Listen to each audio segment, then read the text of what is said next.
അപ്പോൾ ഇന്നത്തെ വലിയ വാർത്ത, നമ്മുടെ സംസ്ഥാനത്ത് കെട്ടിട നിർമ്മാണ സാമഗ്രികളുടെ വില ക്രമാതീതമായി ഉയർന്നതോടെ നിർമ്മാണ മേഖല വലിയ പ്രതിസന്ധിയിലാണ്.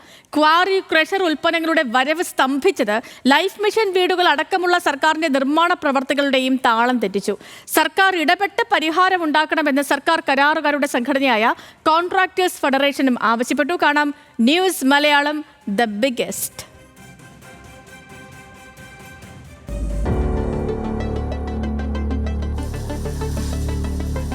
നിർമ്മാണ മേഖലയെ പ്രതിസന്ധിയിലാക്കി നിർമ്മാണ സാമഗ്രികളുടെ വില കുതിച്ചുയരുകയാണ്. മെറ്റൽ, എംസാൻഡ്, പി-സാൻഡ്, സിമന്റ്, കമ്പി, കരിങ്കല്ല്, ചെങ്കല്ല്, ഹോളോ ബ്രിക്സ് തുടങ്ങിയവയുടെ വിലയൊക്കെ ഒരു മാനദണ്ഡവുമില്ലാതെ കുത്തനെ കൂടിയെന്നാണ് നിർമ്മാണ തൊഴിലാളികളുടെ പരാതി. ഒരു ഫൂട്ട് എം സ്റ്റാൻഡിന് 51 രൂപയിൽ നിന്ന് 55 രൂപയായി ഉയർന്നു. ഒരു ഫൂട്ട് മെറ്റലിന്റെ വില 52 നിന്നും 56 കരിങ്കല്ല് കിട്ടാൻ പോലുമില്ല. ഉൽപ്പന്നങ്ങൾക്ക് കടുത്ത ക്ഷാമം വന്നതോടെ പ്രതിസന്ധി രൂക്ഷമായെന്ന് കരാറുകാർ പറയുന്നു.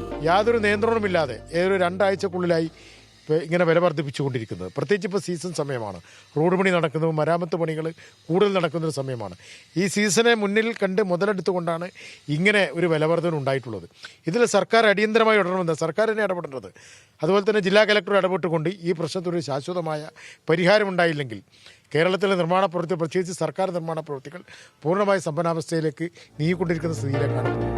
ബാങ്ക് വായ്പയെടുത്ത് വീട് നിർമ്മിക്കുന്നവരുടെ ബജറ്റ് നിർമ്മാണ സാമഗ്രികളുടെ വിലക്കയറ്റം താളം തെറ്റിച്ചിരിക്കുകയാണ്. 1000 ചതുരശ്രടി വിസ്തീർണമുള്ള വീട് നിർമ്മിക്കാൻ 500 ചാക്ക് സിമന്റും 4 ടൺ കമ്പിയും വേണ്ടിവരുമെന്നാണ് ഏകദേശ കണക്ക്. ഇതനുസരിച്ച് നിലവിലെ വിലയ്ക്ക് നിർമ്മാണ സാമഗ്രികൾ വാങ്ങാൻ ഭീമമായ സംഖ്യ വേണ്ടിവരും. സർക്കാർ മേഖലയിലെ നിർമ്മാണങ്ങളെയും ഇത് കാര്യമായി ബാധിച്ചിട്ടുണ്ട്. മെറ്റലിൻ്റെ ഒരു ഫൂട്ടിന് 5 റുപ്യ വരെ വർദ്ധിപ്പിച്ചൊരു സമയം. അപ്പോൾ മെറ്റൽ കിട്ടാത്ത പണിയൊക്കെ നിർത്തിവെക്കേണ്ട ഒരു അവസ്ഥയിലേക്കാണ് വരാൻ പോകുന്നത്. കളക്ടറായിട്ടൊക്കെ സംസാരിച്ച് ഇപ്പോൾ സാധനത്തിനൊന്നും വിലയിട്ടില്ല എന്നൊക്കെ ഇവിടെ കമ്മിറ്റി കൂടിയൊക്കെ തീരുമാനിച്ച കാര്യങ്ങളാണ്. അതൊന്നും പ്രതിഫലത്തിൽ വരുന്നില്ല. വേറെ നമ്മൾ പിന്നെ എല്ലാ സ്ഥലത്തും വർക്കുകളൊക്കെ നിൽക്കേണ്ട ഒരു സാഹചര്യം വരാൻ പോവുക. സ്കൂളുകൾ, ഓഫീസുകൾ, ലൈഫ് മിഷൻ പദ്ധതിയിലെ വീടുകൾ, റോഡുകൾ എന്നിവയുടെ പ്രവൃത്തികൾ ഇപ്പോൾ ഭാഗികമായി നിലച്ചിരിക്കുകയാണ്. തദ്ദേശ തെരഞ്ഞെടുപ്പ് അടുത്തതിനാൽ ജനപ്രതിനിധികൾ തങ്ങൾക്ക് നൽകുന്നത് വലിയ സമ്മർദ്ദമാണെന്നും കരാറുകാർ പറയുന്നു. ഈ 5 രൂപ വർധനവ് എന്ന് പറഞ്ഞാൽ 5 രൂപ അല്ല സത്യത്തിൽ വരുന്നത്. കാരണം ഒരു 10 ലക്ഷം റുപ്യൻ്റെ വർക്ക് കരാറുകാരൻ അഗ്രിമെന്റ് വെച്ച് കഴിഞ്ഞാൽ ഇപ്പോൾ നമുക്കൊരു ടാറിംഗ് പ്രവൃത്തിയാണെങ്കിൽ അതിലേക്ക് ഏകദേശം 3000-3500 ഫൂട്ട് മെറ്റൽ വേണം. ഇവിടെ ഇപ്പോൾ ഒരു ഫൂട്ട് മെറ്റലിന് 5 റുപ്യാണ് ഇതാക്കിയത്. അപ്പോൾ ഒരു 10 ലക്ഷം റുപ്യൻ്റെ വർക്ക് എടുക്കുന്ന സമയത്ത് ഏകദേശം ഒരു 1.5 ലക്ഷം റുപ്യ കരാറുകാരന് നഷ്ടം വരാം.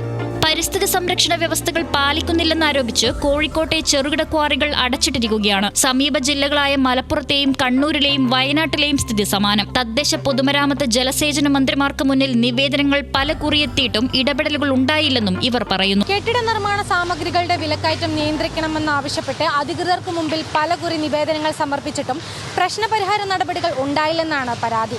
ദിനം പ്രതിയുള്ള വിലക്കയറ്റം നിർമ്മാണ മേഖലയെ കൂടുതൽ പ്രതിസന്ധിയിലാക്കുകയാണ്. സർക്കാരിന്റെ അടിയന്തര ഇടപെടൽ ഉണ്ടായില്ലെങ്കിൽ അനിശ്ചിത കാലത്തേക്ക് പ്രവർത്തികൾ നിർത്തിവെച്ച് പ്രതിഷേധിക്കാനാണ് കോൺട്രാക്ടേഴ്സ് ഫെഡറേഷന്റെ തീരുമാനം. വീഡിയോ ജേർണലിസ്റ്റ് അതീന്ദർ ജിത്തുവിനോടൊപ്പം ദിലിഷ തിലകൻ, ന്യൂസ് മലയാളം, കോഴിക്കോട്.